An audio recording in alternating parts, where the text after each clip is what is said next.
Magandang araw sa inyo mga kutsikis at mga kutsikis kong nasa Scorpio signs. Ito na ang inyong very quick reading for the financial aspect for this month of September. Mga Scorpio signs, pinapaalala ko lamang na take what is resonating with you and don't take kung hindi man nagre-resonate sa inyo ang reading or financial situationship as of the moment. So, paring ito ay nangyayari or mangyayari pa lamang sa inyo this September. So, tingnan natin mga kutsikis at kutsikis kong nasa Scorpio signs. Okay, so regarding sa finances ninyo, ito na ang inyong reading. Meron ditong Page of Wands, merong King of Cups at merong Judgment card para sa inyong mga Scorpio signs. Maaring ang ilan sa inyo ay maaring may mga linawin na sitwasyon regarding sa finances, kung ano nga ba ang dapat na paglaanan or pagkuhanan ng pera.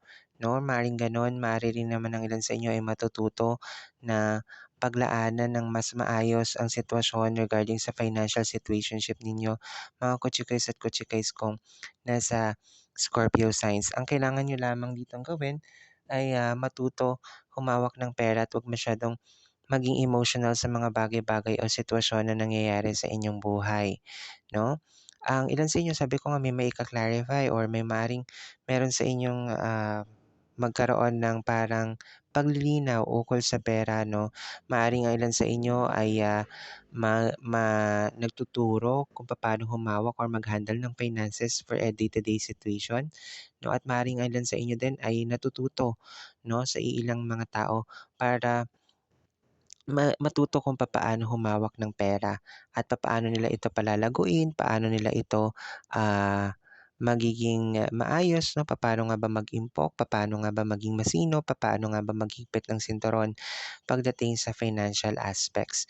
So ang ilan sa inyo rin mga kutsikis at kutsikis kung Scorpio signs, no, kung hindi man emotional ay maraming dapat na kumbaga ay paglaanan talaga ng maayos sa financial aspects kasi judgment card is here, no, para sa iyong ikabubuti or sa iyong ikatutungo sa mga susunod na panahon kung ano nga ba yung magagandang sitwasyon na mangyayari para sa iyong financial status or financial aspects.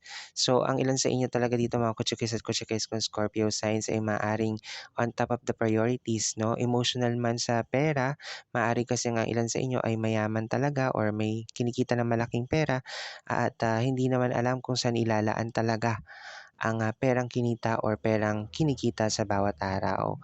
So, isa lang mapapayo ko sa inyo, kung kayo ay mayaman na mga Scorpio signs, no, ilan sa inyo ay magbigay kayo sa inyong kapwa.